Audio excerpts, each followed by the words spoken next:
Negative feelings. I want to talk about negative feelings because there's something that I'm trying to teach my kids, or trying to teach myself, or anyone that I try to interact with, is teaching people how to learn, because to me that's the most important skill. It's actually probably the skill that you probably need to first learn before you go to school. And I started this video by saying negative feelings because negative feelings is the problem that most of us have when it comes to learning, when it comes to trying something new, when it comes to doing anything that's hard, right? Finding a significant other, raising children, having a new job, starting a new business, growing a business. It sort of never ends with like what it is that you want to accomplish, because there's always going to be negative feelings. Fear of rejection, fear of failure, fear of loss. It's real stuff. It's real feelings. Powerlifting, fear of getting hurt. It's essentially negative feelings before the lift, negative feelings during the lift, and negative feelings after the lift. And depending on how long the activity is will depend upon the context of what I mean by negative feelings. But I kind of combining this idea because it just sort of, if you really kind of distill everything down, it comes down to really one big nugget of thing. It's ego and humility. It's having too big of an ego to know that that you don't know, right? That you don't know something, or you're not good at something, because for some reason for the way our society conditions us, is that that a lot of us who actually accomplish anything, who become rich and wealthy, famous, are lucky, or have talent, or they have some sort of magic gift, when most of the time the entire story is they work their ass off to get there. I was watching a movie with Tom Cruise. It's called The Mummy. It's a remake, right? And Tom Cruise has been an actor for a really long time, and he's famous. He's Tom Cruise. And the movie wasn't very good. It's all right, and I know there's a lot of people who criticized the movie. People said it was terrible.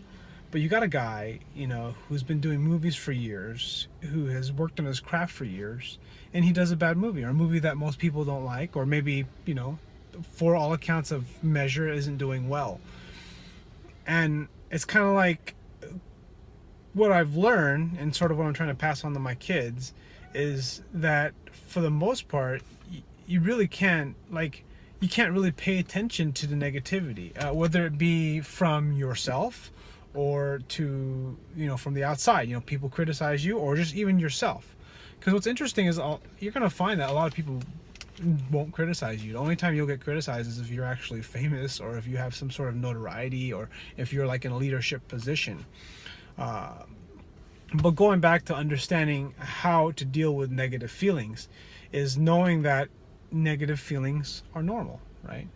They're things that we pay attention to, we listen to, but we don't want to put too much weight on them. We don't want to completely ignore negative feelings, like pain, for example, is a negative feeling, hurt.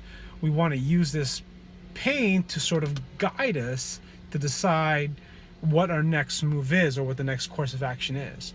A lot of the time when you're training, when you're going for a run, you're lifting weights, you're doing 20 repetitions or max reps or something, it hurts, right? But it's good for you, right? But then sometimes when you're doing max reps on a bench press or squat, you kind of feel something twinge, or something pull, or something doesn't feel right. So then you stop. And it's within those microseconds, those milliseconds, where you kind of make these decisions, and knowing that you get better at judging negative feelings. I'm sitting in a car, and I'm, and just to use a car analogy, because I like using car analogies, you're driving, and when you first learn to drive and you're trying to switch lanes, you notice that when you're changing lanes, you don't need to move the wheel that much, probably about that much, as you're driving. Some people will go like this, and it's going to basically turn the car. It's the same idea with negative feelings. Negative feelings guide you. And when the negative feeling is brand new, or somewhat new, I should say, you will oversteer. The negative feeling will make you want to essentially not do that again because it hurts. Like, you touch a stove, you burn yourself, right? And so I don't want that to happen to me again. So then you'll never touch a stove. And it's like kind of like post-traumatic stress syndrome, or along those lines, where you do something that's traumatic and then you can never do it again. When in reality, a lot of the time when something traumatic happens to us, we overjudge the importance of it happening to us. Meaning that we may have had a traumatic event happen in our lives, like I kind of have for me with my family, and it's a really good story that I'll occasionally tell. I forget the name of that video, but it was like maybe a few videos ago. But anyways, it's like what happens is our ego wants us to put ourselves in the center of the world, where everything revolves around us, where only what we think matters. And the reality is that's just kind of how it is. But it's learning to kind of understand, like, there are people that are better than you, there are people that are smarter than you, there are people that are stronger, faster, wittier, and there are going to be people on the opposite end of the spectrum, people who are weaker than you, people who are not as smart as you, people who don't have as much money as you. And it's not like these people are good or these people are bad. It's just that they're just people. And just like you're a person. And kind of trying to close this out and bring this around to negative feelings and teaching kids how to learn, or teaching people how to learn, is that negative feelings, negative feedback are guides. And it's trying to understand a way of using this negative feelings for understanding.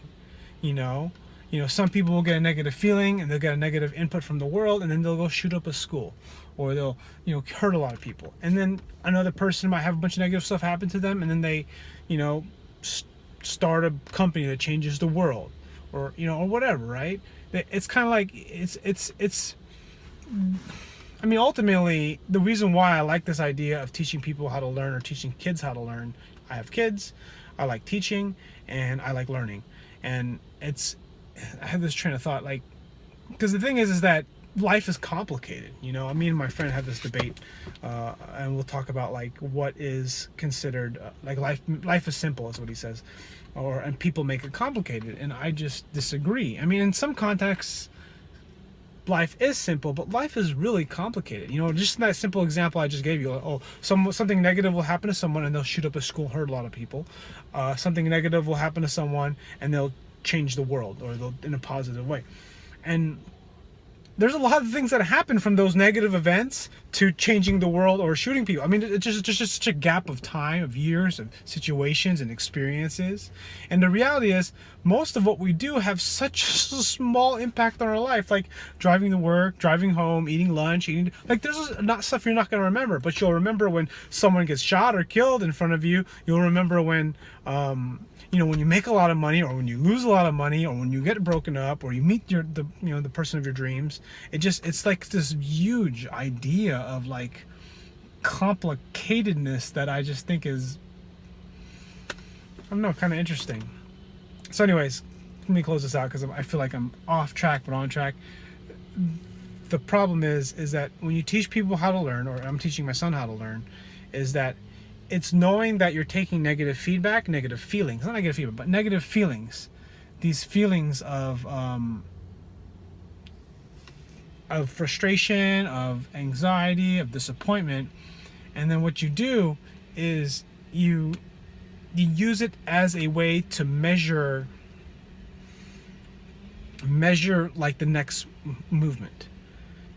Like using the car as an example. Like you fine tune, you learn, and you try to figure out.